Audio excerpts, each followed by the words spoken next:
Most lately, on my mind, I've been dealing with my passion, my work, what to do with those things. I have a way of making money that doesn't make me super happy, and I have in the past. I've had things that I've done that have made me feel really good, and then from there I found something else and I shifted, and now. So what are the core components? And by that we're wanting to get back to the general, but what are the core components of happy involvement in activities that produce money? What are the things that are always true for you about it? It people. Has to be. So you love interacting with people. Yeah. And because connection. I love connecting with people. Because it feels good. Because I feel valuable when I add value to other people. Because there's a synergy in it, because law of attraction puts us together, and when we really click, we really click. Yeah. And I've had the experience of really clicking. So we want you to just hold that thought for a little bit, because that's a key component for you. Alignment is a key component that you might not have been really considering as you're trying to figure out what to do. So what else? What else is what you would put on the essential list of what matters to you relative to the way you offer yourself in order to make money? What else matters to you? Or what else has felt good when it was happening?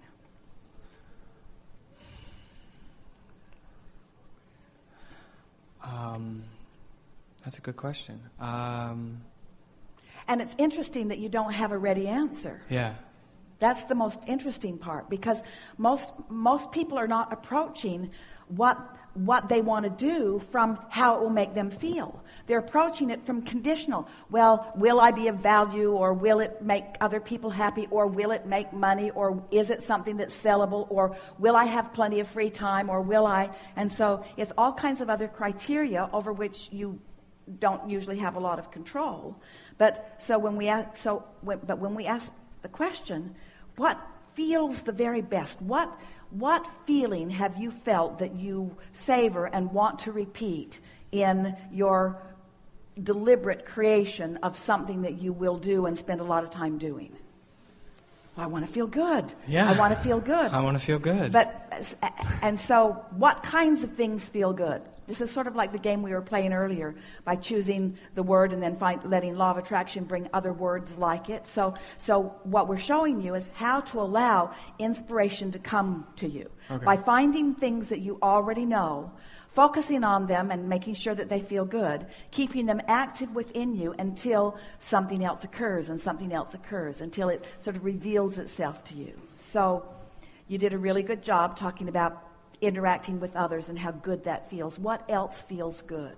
It's like the vibrational association specifically game. What feels good. It doesn't matter. Like things that help the environment, things that are progressive, things that are technology related, that are improving people's lives. I mean, all those things. So there's a theme about improving people's lives. But what we're wanting you to understand, of all the things that you've heard us talking about here today, what would improve your life or anybody else's more than all other things put together? If I was happy? Yeah. Yeah.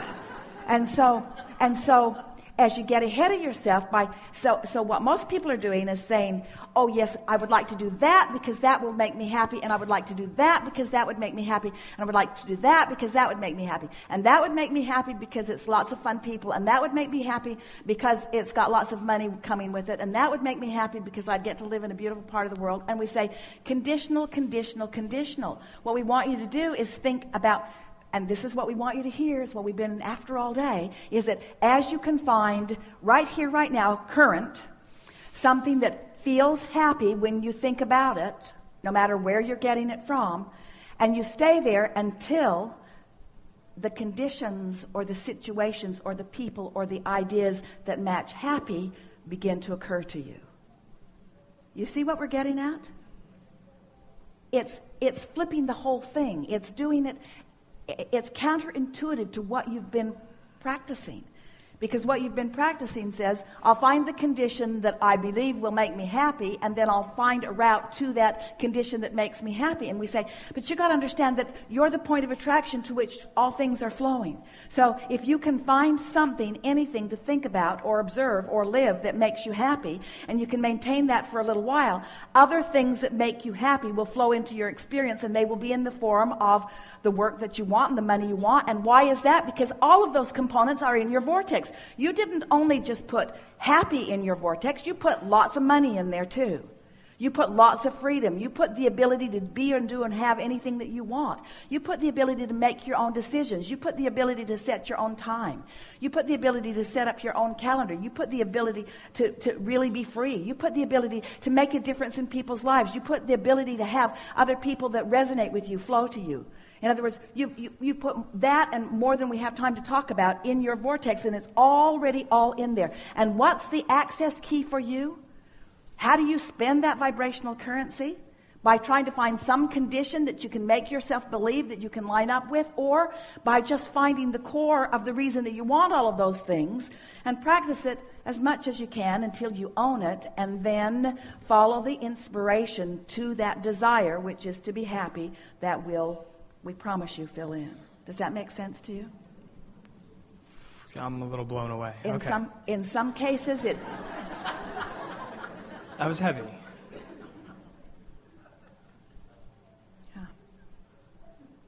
Yeah. And you think you're blown away now. As the ideas flow and you feel the perfection of them. And then you see the ease with which That's what I'm seeking. And then you, but in the seeking of it, you're looking for something that is not, and you introduce resistance into the equation. How? Where did I do that? By saying, I'm looking for this thing that I haven't found yet.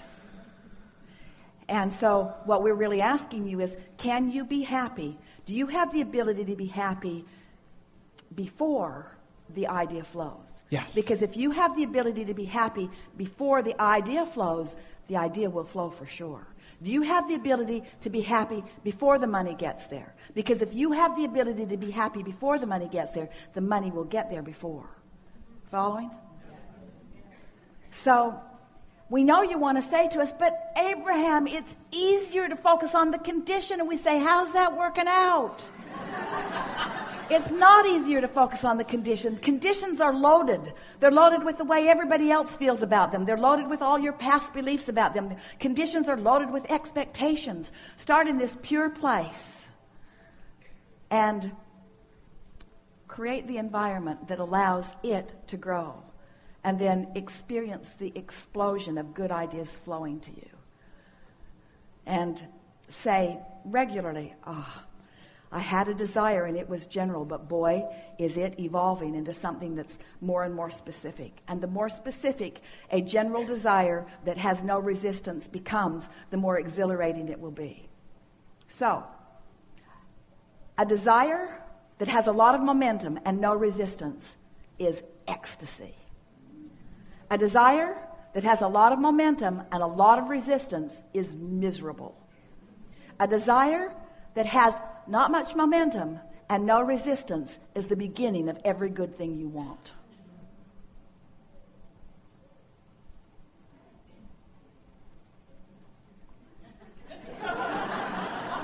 And a conditionally programmed world, so they say, what are you looking for in life? Happy? Oh, yeah, what else? That's it. Happy. Fun. Oh, yeah, happy and fun, because fun makes me happy. And happy is fun. Yeah, fun and happy. Fun and happy. And fun and happy. Fun and happy. Fun and happy and clarity. Fun and happy and clarity, because clarity makes me happy, and clarity is fun. Fun and happy and clarity. And power, because fun is happy, and happy is fun, and clarity is power, and fun and happy, and clarity, and rich, and rich, and rich, and healthy. In other words, once once you're there in a stable way, you can add anything and everything else to the list, and it will show itself to you in full measure. But you got to start from the basics, and you got to give up the conditional approach to life that you have been practicing, because the conditional approach is introducing resistance into your experience that is unnecessary. I'm going to have to download this. Our ploy is working. I have one more thing that is completely separate, but how can I tap into Abraham and this message that comes through you? Get happy. Get happy. Yeah. I want it. Well, you're clearly on the trail of it. Your desire is clear, and your allowing was strong enough to get you in the chair. And so in this moment, in this current moment, the resistance is non-existent. And so it's seeking this state of being, it's seeking this feeling. Really what it amounts to is not making such a big deal out of things, and not trying so hard to justify, and sort of taking everyone else out of the equation, and just developing a relationship between you and your source, and letting that be the primary thing that you're reaching for. And to understand that the source within you is happy, and that when you feel happy, that alignment is happening. And when you're yearning for something, that's different. Yearning is different than happy. Yearning is an active vibration in opposition to what I'm reaching for. So it's not trying so hard. It's being easier about it. It's looking for the evidence of it that's all around you all the time. It's acknowledging when you are in alignment, and reveling in that alignment, and talking about that alignment when you are there, and keeping the momentum of that alignment going longer, and consciously acknowledging that it is happening, and staying there until you're fully appreciated, and until you just feel obnoxiously invincible. In other words, when you tune into this and practice it and allow it and own it, and can get there easily and start there every morning, and get further and further into your day with it, then all of the easier it gets, the easier it gets. Because at first it's a little awkward, but you get better and better at it. And the better you get at it, the more evidence it flows. And the more evidence it flows, the easier it is to be good at it. Until then it becomes the condition coming in response to the vibration, rather than trying to get the vibration to come in response to the condition. That's really what we're wanting you to understand. It's getting the cart before the horse, or the horse before the cart. You want to, and so of all of the things in the world that you can think of, if someone were to walk up to you and say, what do you seek most in life? Your answer is? Joy, happy. And if you wanted to add more momentum to that, what other words would you say? If this person were saying to you, and what does that joyful happiness mean to you? Flesh it out a little. Having fun, being passionate, and having a direction, and going for it with everything. Having fun, meaning engaging with lots of others. And, laughter, and humor. But feel how when you said having direction, there was a little yearning in that. So what you want to say is knowing direction, feeling my way, feeling the inspiration, getting the impulse, being alive to the impulse, following my bliss. Feeling it, being moved from the inside, recognizing that when I feel like this, I'm on the brink of something good, and then when that something good comes, saying, I knew you were coming. I just didn't know in what way you would manifest, but I felt you coming. Those kinds of things. These are the kind of conversations that you want to have with yourself. I knew you were coming. I could feel you coming. I woke up excited about you coming.